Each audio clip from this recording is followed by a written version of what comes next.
정말 놀라운 것은 무엇이냐면 그때 지금으로부터 15년 전에 이런 세상이 펼쳐질 거라고 말했던 그 세상이 지금 내 눈앞에 그대로 펼쳐져 있다는 사실이 소름 끼칩니다. 아무도 믿지 않았던, 옆에서 바로 귀에 대고 이야기를 해줘도 미쳤다라고 얘기했던 그 이야기들이 바로 지금 내 눈앞에 거짓말처럼 펼쳐져 있어요. 저는 그게 지금 또 그 사람의 이야기가 귀에 뱅뱅 돕니다. 소름이 끼칩니다. 이 영상은 260배 수익을 올린 시골의사 박경철 선생님의 강의입니다.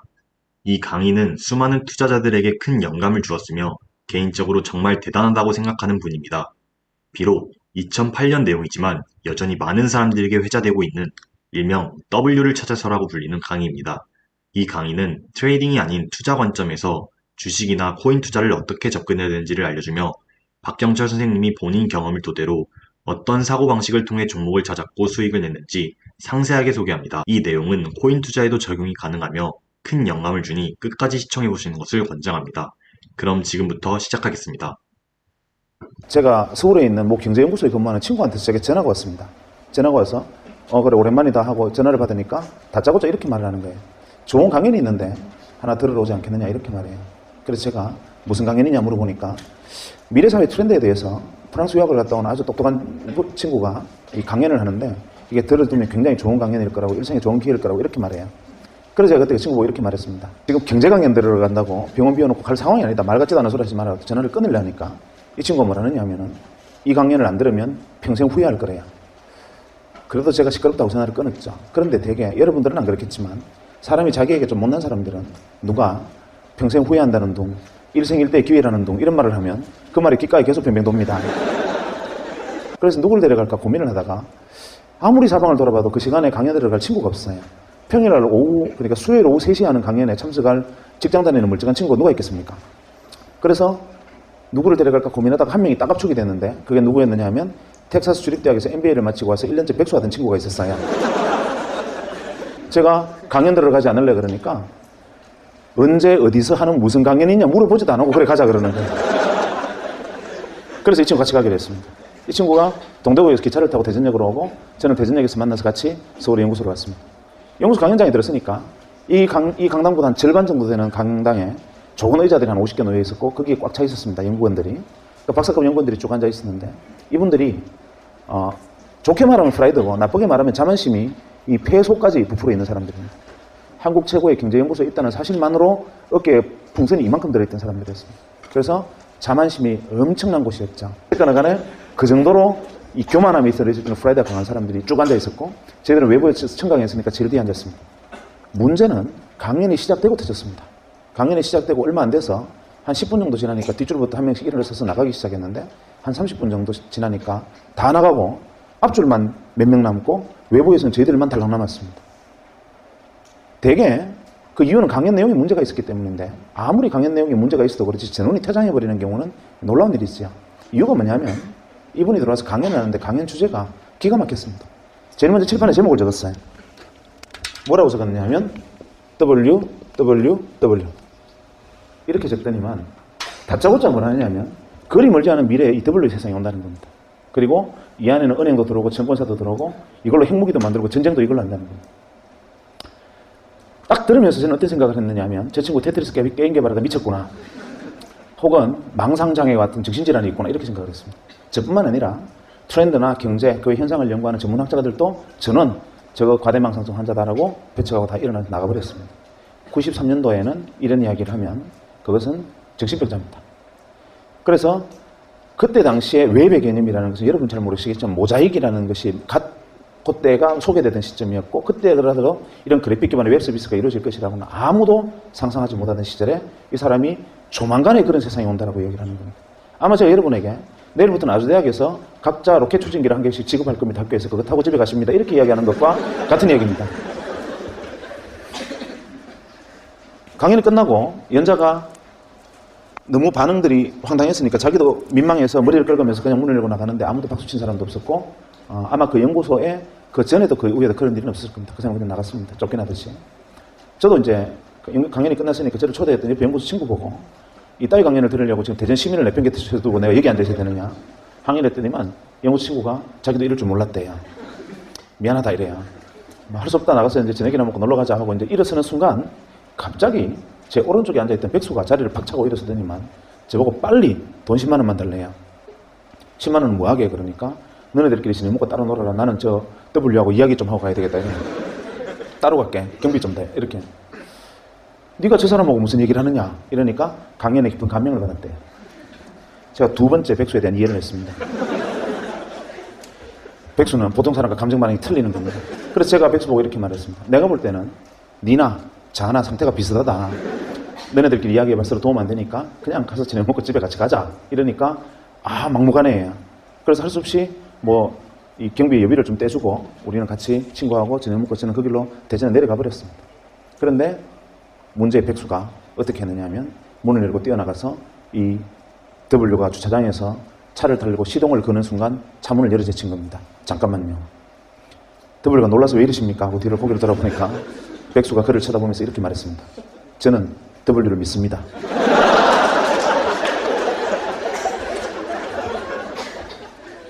W가 믿어주시는 건 감사한데 왜 이러시나요? 이러니까 저를 W의 세상으로 인도해 주십시오. 이렇게.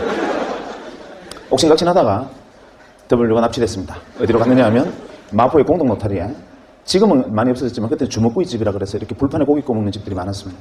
거기에 끌려가서 새벽 2시까지 백수에게 풀려나지를 못했습니다. 백수가 가진 건 인내심밖에 없죠. 끝까지 물고 늘어졌습니다. 나중에는 W가 제게 원하는 게 뭡니까? 왜 이러십니까?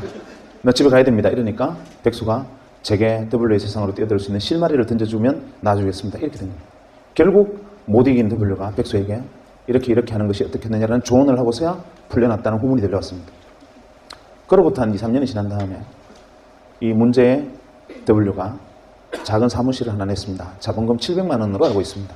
그리고 이 W를 하는 회사를 창립을 했고 그 회사의 자산 가치가 현재 2조 가까이 됩니다. 놀라운 일이죠. 쇼킹한 일입니다. 그건 그렇다 치죠. 그런데 저는 아직도 그때 일만 생각하면 모골이 송연한 것이 무엇이냐면 자본금 700만 원으로 출발을 해서 지금 수조의 자산을 이룬 기업이 됐다는 게 놀라운 게 아니라 정말 놀라운 것은 무엇이냐면 그때 지금으로부터 15년 전에 이런 세상이 펼쳐질 거라고 말했던 그 세상이 지금 내 눈앞에 그대로 펼쳐져 있다는 사실이 소름 끼칩니다. 아무도 믿지 않았던 옆에서 바로 귀에 대고 이야기를 해줘도 미쳤다라고 얘기했던 그 이야기들이 바로 지금 내 눈앞에 거짓말처럼 펼쳐져 있습니다. 저는 그게 지금도 그 사람의 이야기가 귀에 팽팽 돕니다. 소름이 끼칩니다. 그런데 그럴 수 있어요. 5천만 중에 1명 정도는 지니어스한 인간이 있습니다. 특별한 인간이 있어요. 한치 앞에 운명을 내다보는 무당도 있는데 그럴 수도 있어요. 문제는 백수입니다. 이놈이 저하고 헤어지고 한 3주쯤 있다 전화가 왔습니다. 병원으로. 전화를 받아 상투적인 인사를 했죠. 그날 잘 내려갔냐? 이렇게 인사를 했더니만 다짜고짜 보고 이러는 겁니다. 월급 받았나? 그래 받기는 받았는데 왜? 그러니까 그 돈 내 빌려둬 이러는 거예요. 좀 심하지 않습니까? 남 쳐들급을 자기 빌려달라. 그래서 제가 안 된다. 말 같지도 않은 소리 하지 마라 이러니까 꼭 자기한테 빌려줘야 된대요. 사실 솔직히 말해서 백수가 빌려둬 이 말은 그냥 도 이 말이잖아요. 나중에 내가 돈 좀 벌면 생각하자. 지금 안 된다 이러니까 하는 말이 지금 그 돈을 빌려주든지 자기하고 30년간의 인간관계를 끊으래요. 마음으로는 끊고 싶죠. 우여곡절 끝에 제가 받았던 첫월급 중에 60만 원을 제가 최소 생계비를 지배하고 이놈한테 다 뺏겼습니다. 지금도 그것만 생각하면 뼈가 아픕니다. 그 분식집에 작은 방을 하나 빌리고 거기서 사업을 시작했습니다. 그래도 또 좀 시간이 지나서 제게 전화가 왔습니다. 한동안 연락이 없다 전화를 받았는데 여보세요 하니까 내다 이러는데 그놈 목소리예요. 그래서 제가 전화 받자마자 나 돈 없다 이러니까 돈 이야기가 아니니까 안심하래요. 그럼 왜 전화했냐? 그러니까 자기가 제 돈 빌려 사업을 시작했는데 그거를 좀 도와줘야 되겠대요. 돈 말고 내가 뭘 도와주냐? 그러니까 아주 단순하니까 주소만 하나 만들면 된대요. 그게 무슨 주소? 그러니까 내가 대전시 중구 문화동 46-1번지가 내 주소인데 무슨 주소를 또 만드냐? 이러니까 그건 아니고 굉장히 단순한 건데 가상주소를 하나 만드는데 그 이유서는 뭐냐면 편지를 주고받는데 필요한 거래요. 내용을 듣고 보니 지금으로 말하면 이메일 시스템을 운영을 하는데 거기에 이제 아이디를 만들어라 이 말입니다. 그래서 제가 첫 번째 바로 이렇게 말했습니다. 니 내 돈 빌려서 거지 됐나? 첫째, 냉철한 지성과 합리적인 판단력으로 볼 때 너는 무조건 망한다. 왜냐하면 내가 세 가지만 물어볼게. 첫째, 너 1년에 편지 몇 통 쓰냐? 네가 1년에 편지 3통 이상 쓰면 내 손에 장을 지진다. 대개의 사람이 다 그럴 텐데 그거를 컴퓨터를 통해서 편지를 주고받는 사업이 되겠나? 무조건 안 된다. 두 번째, 설령 편지를 3통 이상 쓰는 사람이 있다 치자. 그래도 우표값 30원이 아까워서 그걸 컴퓨터를 해서 쓰겠나? 셋째, 편지란 자고로 6필로 쓰는 거다. 이 사업은 무조건 안 되는 사업이다. 하니까 이 친구가 하는 말이 W가 말씀하시기를 에브리바디가 컴퓨터로 편지를 쓰는 날이 온다 했다는 거예요. 그래서 제가 그날 내가 너를 데려간 내 업보다 하고 어쩔 수 없이 아이디를 하나 만들었죠. 또 시간이 흘렀습니다. 그 다음에 저희 병원에 전용선이 들어왔습니다. 소위 여러분들이 지금 쓰고 있는 메가패스와 인터넷 전용선이 그때 들어왔습니다. 어디에 제일 먼저 들어왔느냐? 종합병원에 제일 먼저 들어왔습니다. 정부기관하고. 그때 정보고속도로 사업 때문에 의료정보산업하고 정부행정정상망 사업인다. 행정전산망 사업 때문에 정부와 종합병원에 시범적으로 인터넷 전용선들이 깔리기 시작했습니다. 들어오기는 들어왔는데 책상 위에 정부 지원 컴퓨터도 올라왔고 전용선이라는 게 깔려있는데 대체 이거는 쓸 데가 없었습니다. 기껏 한다는 게 하이텔 접속하는데 조금 빨랐다는 거. 그 이외에는 하등 용도가 없는 것이 전용선이었습니다. 그렇게 컴퓨터를 방치해두고 있는 어느 날 자기가 또 백수가 전화와서 뭘 하나 어떻게 해라 해서 그냥 뭐 어떻게 했습니다. 그리고 난 다음에 무심코 하루는 컴퓨터를 딱 켜니까 갑자기 바이러스 먹은 것처럼 크다는 창이 하나 붕 뜨더니만 산신령 그림이 하나 나타나고 산신령이 편지를 들고 있는 그림이 나타나요. 그러면서 편지가 왔습니다 하면서 산신령이 이렇게 편지를 흔들어요. 이게 뭐야 하고 클릭을 하니까 동창회 소집 공고 제목이 이렇게 되어 있는데 아 이놈이 한다는 짓이 기껏 한다는 짓이 이거구나 하고 투덜거리며 냉소적으로 바라보다가 잠깐 놀랐습니다. 뭐냐면 수신인이 170명 수신인 명단에 170명으로 되어 있어요. 그래서 제가 어라 170명한테 한 방에 다 보낼 수 있으면 이거는 뭐 그런 대로 나쁘진 않네 하고 거기다가 답장하기 기능을 통해서 모두에게 하시겠습니까? 그때만 그렇게 후진적으로 답장하기 모두에게 하시겠습니까? 예 하고 나는 대전에 무슨 병원인데 너네들 어딨니? 하고 보냈더니만 이틀 만에 무려 한 7, 80명의 동창으로부터 편지가 쏟아졌습니다. 나는 뭐 어디에 있다, 나는 정부의 뭐 과천에 청사에 있다 이런 식으로 막 연락이 쏟아졌는데 이거 신기하지 않냐? 되게 반응이 이랬습니다. 알고 보니 백수가 동창회 명부를 들고 정부나 대기업, 종합병원 같은 데 전용선이 들어와 있을 만한 곳에 근무하는 친구들을 일일이 전화를 해서 설명하고 가입하게 하고 그 다음부터 낚시질로 메일을 계속 낚시 메일을 던지고 있었던 거예요. 저도 덜컥 물었던 거죠. 그날 이후로 저희 병원의 진료가 마비가 됐습니다. 이유가 뭐냐면 저희 병원 직원들한테 소개를 했더니만 다들 메일놀이에 빠져가지고 지금으로 치면 메신저를 메일을 메신저처럼 사용한 겁니다. 건강원에서 어제 저녁에 뽀뽀하는 거 봤다 이러면 선생님이나 신경 쓰세요. 뭐 이런 식으로 왜 하루 종일 메일놀이 너무 신기하니까 메일놀이를 시작한 거죠. 저희 병원 직원이 다 가입하는데 일주일이 안 걸렸습니다. 물론 그 동창들 주변에 있던 사람들도 그랬죠. 그래서 서울도 아니고 대구에서 시작한 전자메일 서비스 회사가 1년 반 만에 250만의 가입자를 모집했습니다. 그리고 99년 초에 골드만삭스라는 외국계 투자사 600억의 지분을 넘겼습니다. 그리고 지금은 포스코 센터 옆에 있는 이렇게 쳐다보기도 어려운 빌딩의 소유주이기도 하고 그 안에 4개의 벤처기업을 거느린 벤처 지주사의 회장으로 변신해 있습니다. 백수가. 그리고 제 돈은 아직 안 갚았습니다.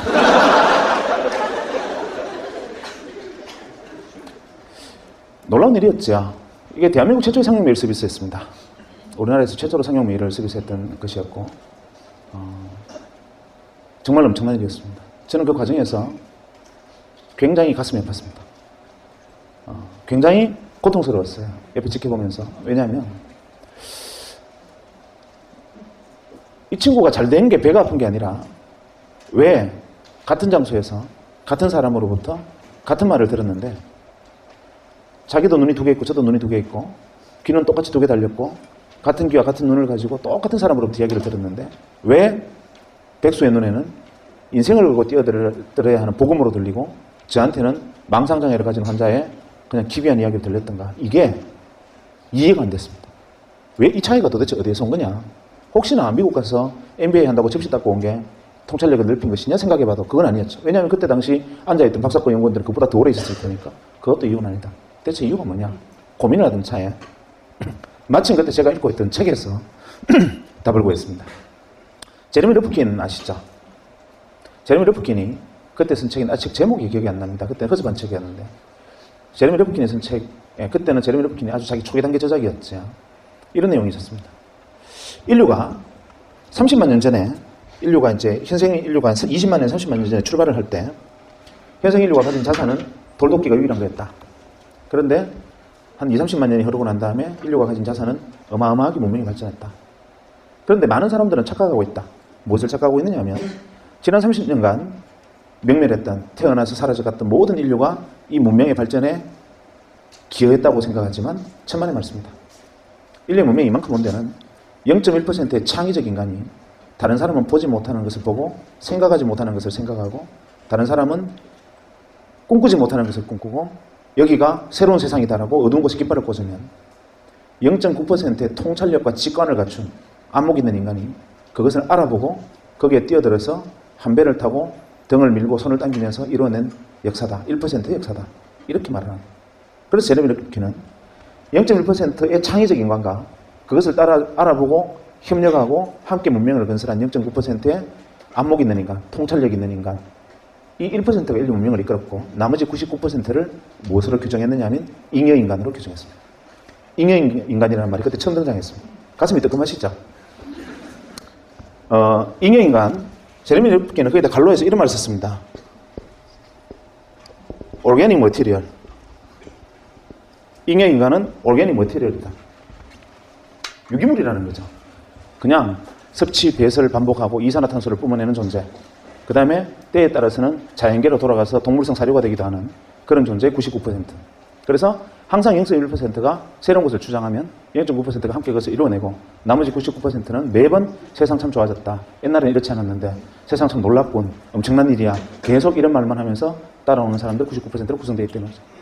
그걸 보니까 답이 딱 떨어졌습니다. W는 0.1%였고 제 친구 백수는 0.9%에 속했고 저는 잉여인간이었던 거예요. 인정하기 싫었지만 인정하지 않을 수 없었고 그게 사실이었습니다. 한데 그게 슬퍼지야. 나를 유기물이라는데 내가 이성이 없는 임팔라 따위하고 저하고 같은 존재라는데 기가 막히죠. 그래서 어떻게 하면 이걸 벗어날 수 있을까? 두 번째, 지금 이번에 90년대에 일어나고 있는 이 엄청난 현상들, 변화들 이것만이 일시적인 현상이냐? 제레미 르핀 역시도 지금 현재 변하고 있는 이 모습만 보고 헛소리하는 건 아니냐? 과거에도 진짜 그랬나? 이게 궁금했습니다. 그래서 레트로그레이드하게 뒤집어 보니까 구구절절이 국면이 바로 제레미 르핀 이야기와 일치했습니다. 대표적인 예로 유럽에 드디어 소형 내연기관이 만들어지고 그것을 마차에 장착하는 초창기 형태의 원시적인 자동차가 만들어집니다. 하지만 그것을 자동차로 볼 수는 없었죠. 근대적 개념의 자동차를 제일 먼저 만든 사람이 누구냐 하면 헨리 포드입니다. 1903년에 헨리 포드가 자동차라는 걸 만듭니다. 변속기, 악셀레이터가 붙어있는 이 소위 말하는 클러치 장치까지 만들어진 자동차라는 것을 헨리 포드가 개발합니다. 미국에서 제작 발표합니다. 도하 미국 언론들이 그 다음날 획기적인 물건이다라고 기사를 받은 게 아니라 헨리 포드를 조롱하는 기사들이 미국 신문을 도배를 합니다. 기사 내용은 이렇습니다. 헨리 포드라는 쪼다가 자동차라는 물건 하나 만들었는데 이거 아주 웃기는 물건이다. 왜냐하면 이거 한 대 만드는데 기차보다 돈이 더 들었단다. 기차 한 대보다 더 비싼 생산 단가로 자동차라는 것을 만들었는데 그것을 실제로 보니 기차는 100명이나 타는 데 비해서 자동차는 고작 4명밖에 못 하더라. 이딴 걸 만들어 놓고 신기술이라 그러니 헨리 포드가 얼마나 쪼다냐 이런 기사를 만들고 심지어는 워싱턴 포스트의 경우에는 헨리 포드가 자동차를 거꾸로 들고 벌 쓰는 그림까지 그립니다. 만평으로. 헨리 포드가 투자자를 모집하려 하는데 못 구합니다. 아무도 그 사업에 뛰어들지 않죠. 좌절하고 절망합니다. 그리고 비망록에 이렇게 씁니다. 세상의 모든 사람들이 나를 바보라고 비웃는데 나는 나를 조롱하는 사람들이 바보라고 나는 확신한다. 이유는 뭐냐면 그 사람들은 내가 자동차 한 대를 만들 때 들은 비용을 두고 비싸다고 말하지만 대량 생산하면 가격은 떨어진다.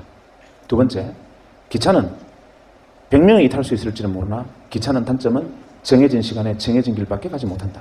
하지만 내가 만든 자동차는 원하는 시간에 원하는 곳에 마음대로 갈 수 있고 기차가 다니지 않는 모든 도시를 연결해서 세상을 물리로 뒤집을 거다라고 헨리 포드는 피눈물을 흘리면서 비망록에 세상과 저항하는 글을 씁니다. 헨리 포드 자서전에 보면 제일 앞에 나오는 대목이 바로 그 장면입니다. 투자자를 구하지 못하고 절망과 좌절의 시간을 보냅니다. 그때 동네에 건달 하나가 헨리 포드 이야기를 듣습니다. 듣고 갑자기 무릎을 칩니다. 저놈 W다. 그리고 나도 자동차 산업에 뛰어들어야 된다. 저거 획기적이다. 헨리 포드 말이 맞다. 이렇게 생각을 하는데 문제는 이게 안 되니까 뛰어들 방법이 없습니다. 다행히 돈은 있었습니다. 집안에 석유회사 지분이 있었고 우리 식으로 치면 뭐 H그룹의 그 주먹질 잘하는 회장님 아들 정도 되는 막 그런 정도의 위상이었다고 보면 됩니다. 그런데 어쨌거나 간에 본인은 낡은 달에 가까웠는데 이 낡은 달이 갑자기 전기가 스치면서 무릎을 칩니다. 이거 획기적이다. 뛰어들어야 된다. 이렇게 생각하는데 어떤 방법으로 뛰어들 것이냐 고민을 하다가 어디에 주목하느냐 하면 양목장주처럼 자동차가 물러가나 여기에 주목을 합니다. 헬리포드 자동차가 불과 10대도 생산되기 전에 8개의 주유소를 만듭니다. 그리고 그로부터 3년의 세월이, 4, 5년의 세월이 흐른 후에 1907년에 드디어 대량 생산 모델 포드 T카라는 게 세상에 선보입니다. 그래서 대량 생산에서 가격이 낮춰진 근대적 개념의 자동차들이 쏟아져 나오고 그로부터 20년간 전 세계가 자동차 산업으로 뒤집힙니다. 문제는 차를 사서 몰고 나오면 기름을 넣을 데가 없습니다. 이 사람이 선점한 주유소, 새로 만들어진 도로마다 이미 선점 효과 때문에 계속 이 사람이 주유소를 늘려가고 정유공장 지분을 넓혀갑니다. 1940년대 중반까지 미국 전체 주유정유 시장의 94%를 독과점해버립니다. 미국 사람들이 못 살겠다. 한 사람이 저걸 독점하고 있으니까 우리 도저히 견딜 수 없다. 그래서 미국 사람들이 견디다 못해서 의회에 청원을 하고 미 의회가 이 한 사람을 겨냥한 법을 만듭니다.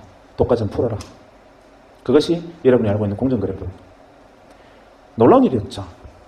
이 사람은 전 세계의 부를, 전무후무한 부를 긁어모읍니다. 록펠러입니다.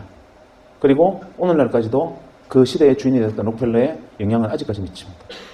또 10년 정도 세월이 흘러 제2차 세계대전이 벌어집니다. 1, 2차 세계대전이 벌어지는데 아주 지극히 통신이 문제입니다. 내가 적에게 이야기를 하면 적군이, 우리가 교신을 하면 적군이 교신을 듣고 우리가 대장님 폭격할까요? 그러면 적군이 듣고 있다. 쟤들 폭격한다. 숨어라. 이런단 말이에요. 그때 그것을 보고 이거 지극히 단순한 건데 하고 인터폰 회사를 하던 친구가 전화선 끊고 어차피 음성을 코딩하고 디코딩해서 넘기는 게 다인데 이거를 주파수를 넘기면 무전기라는 것을 만들겠다 해서 무전기를 만들어서 소위 말하는 주파수 통신을 할 수 있게 만들어서 무전기를 만들고 대량으로 전장에 납품을 합니다.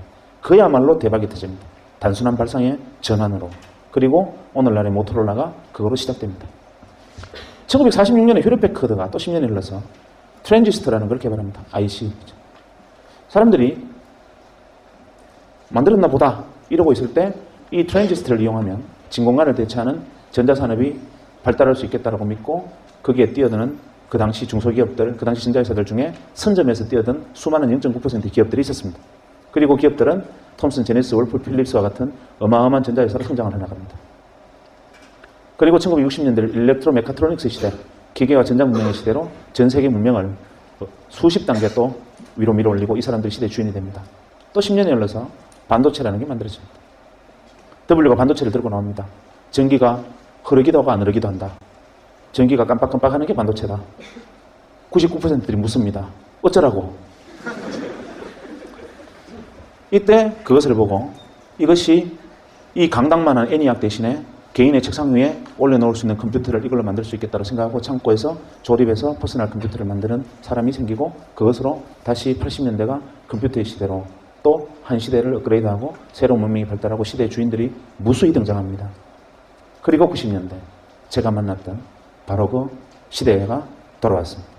이러고 보니 매십 년마다 계속 기회를 주어지고 기회를 만들어내는 0.1%와 창의적인 인간과 그것을 알아보고 잽싸게 뛰어드는 통찰력 있고 직관이 있고 안목 있는 인간, 나머지 99%들이 계속 세상 살만해라고 외치는 99%들이 끊임없이 반복되어 왔던 역사다라는 것을 뒤늦게 깨달았고 저도 그때 뒤늦었기는 했지만 0.9%가 되고 싶었는데 도저히 제 눈에는 뭐가 더블인지 보이질 않았습니다. 그러던 차에 문재인 원장님이 저를 불렀습니다. 원장실에 들어갔더니만 박 선생, 그동안 우리 병원이 초기 개원해서 어려운 시절에 고생했는데 선물 하나 줄게 이러십니까? 뭡니까 하니까 서랍을 썩 여시더니만 시커먼 물건을 하나 그 책상 위에 탁 올리시더니만 이건 자네 해라 이러는 거예요. 핸드폰이었습니다. 그때 핸드폰은 어떤 물건이었냐면 핸드폰을 들고 로데오 거리를 지나가면 페라리 오픈카를 타고 지나가는 것과 똑같은 시선을 받았습니다. 그 핸드폰을 들고 그때 가입비가 한 250만 원, 기계값도 그에 준하는 만큼 비쌀 때였고 그걸 현재 돈으로 환산하면 거의 그랜저 한 대 값입니다. 그것은 아무나 들고 다니는 물건이 아니었습니다. 그것은 뭐 재벌그룹 회장 정도나 들고 다니는 건데 저는 그때만 해도 원장님이 그걸 저한테 주시는 순간 내가 이 병원에 뼈를 묻겠다고 생각했습니다. 근데 사실은 나의 내용을 알고 보니까 어차피 병원에 이익이 나면 세금으로 내야 되는데 그때는 가입비 비싼 물건을 하나 사면 그것은 이익을 디파짓한 경비 처리가 가능하니까 사실 수익을 디파짓하려고 몇 대 사서 준 건데 어쨌거나 간에 저는 고마웠죠. 그거를 들고 대전역에서 기차를 타면 난리가 납니다. 제가 3시 기차를 타면 간호사들 보고 3시 5분에 전화를 하라 그럽니다. 기차가 덜컹덜컹 출발할 때쯤 되면은 3시 10분만 되면 옥션을 통과하면 전화가 안 됩니다. 그래서 딱 3시 5분에 전화해야만 통화가 됩니다. 대전권에서만. 그래서 기차를 타서 자리에 앉아서 기차가 들크덩 하는 순간 전화벨이 울립니다. 가방을 열고 전화를 꺼내서 뚜껑을 열고 여보세요 하는 자리에서 일어서는 순간 쓰러집니다. 그냥 영화 찍습니다. 그러면 그 안에 있는 모든 승객의 시선이 저한테 꽂히면서 어떻게 저런 분이 기차를 다 타셨을까? 소박도 하시지 뭐 이런 눈빛으로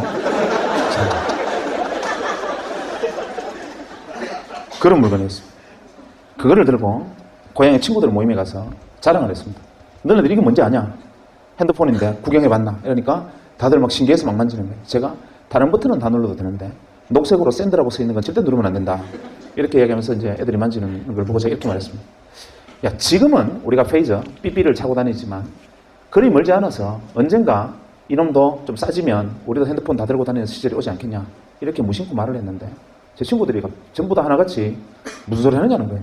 바보 아니냐는 겁니다. 왜냐하면 7,000원만 내면 삐삐를 주고 한 달에 2,000원, 3,000원만 내면 한 달 내내 마음대로 쓸 수 있고 말아도 가도 삐삐가 터지는데 뭐 하려고 그 큰 걸 들고 다니면서 비싼 통화를 물으면서 들고 다니느냐.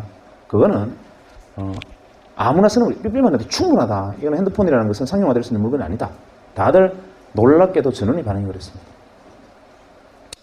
그 순간 데자뷰, 기시감을 느꼈습니다. 이거 어디서 봤는데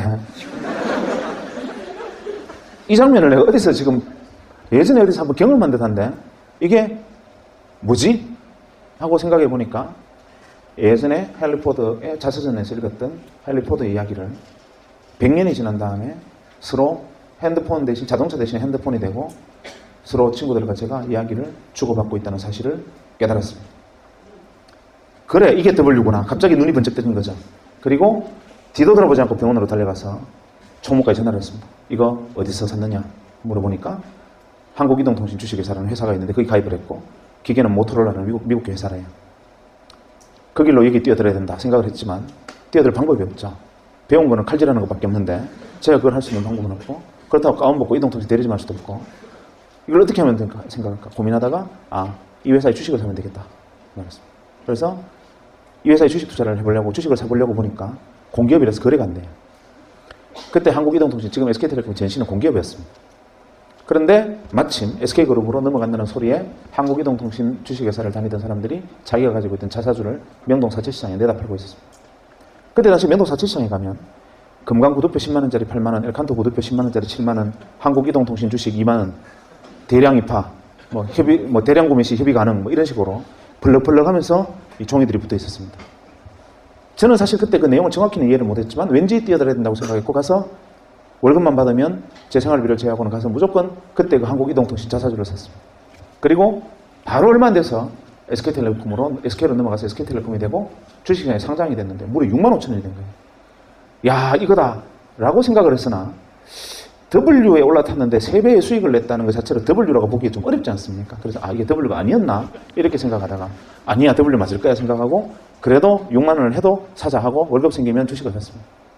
주식을 산 게 아니라 사실은 제가 순간 믿었던 W라는 곳에 뛰어드는 차비, 티켓으로 생각하고 그냥 그걸 샀죠. 시간이 조금 그리 멀리 흐르지 않아서 3, 4년이 지난 다음에 제가 99년 말에 이제 한 시대가 끝났구나. 이제는 그만하자 하고 털고 나올 때 그걸 다 주식을 매도할 때 520만 원이 돼 있었습니다. 주식이. 그러니까 2만 원에 산 주식이 520만 원이 돼 있었던 거죠. 세상 사람들이 저보고 그때부터 주신이라고 불렀습니다. 주식 투자의 대가다. 저는 억울했습니다. 나는 주식 투자를 한 게 아니고 정말 내가 그 순간 우연히 다행스럽게 지나가는 마지막 W 버스를 아슬아슬하게 뛰어들어서 범퍼 위에 올라타서 딱 붙어서 그 버스에 올라타고 다행히 다음 정거장으로 갈 수 있었던 것 뿐인데 그거를 주식 투자라고 오해를 했습니다. 그래서 모 방송국에서 의사 한 사람이 이동통신 주식을 사서 대박 터졌다라는 소문을 듣고 왔다고 취재를 요청하는 거예요. 저 아닙니다. 어느 물어봐서 제가 핸드폰 그거 하게 생겼습니까? 뭐 이렇게 거절을 했었는데 알고 왔다는 거예요. 근데 그날 저녁에 뉴스에 의사 출신 주신 이래가지고 얼굴까지 홀라당 다 나와버렸어요. 그 시대는 그랬습니다. 약속이라는 게. 그래서 그때부터 어쩌다 보니까 밖에 끌려 나와서 이렇게 이야기를 하고 다니지만 저는 계속 항변합니다. 지금도 나는 주식 투자자 아니다. 나는 그냥 W 버스를 올라타기를 기다리는 승차 대기자일 뿐이다. 라고 주장을 하죠. 이 영상을 통해 우리는 0.9%에 속하기 위해 지속적으로 책을 읽고 공부하며 직관, 예리함, 그리고 창의력을 기를 필요가 있습니다. 끊임없는 시대를 개척하는 핵심 W를 발견하기 위해서죠. 또한 주식, 코인, 부동산 등 어떤 투자를 하든 진정한 투자자는 혁신적인 발명을 대표하는 W에 투자하는 것이 중요합니다.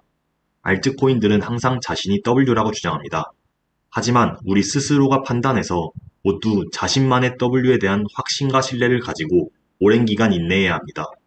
그러므로 여러분도 스스로 발견한 W의 잠재력을 믿고 장기적인 시각을 유지하는 구독자가 되시길 바랍니다. 만약 이 영상이 도움이 되었다면 구독과 좋아요 버튼을 눌러주시면 감사하겠습니다.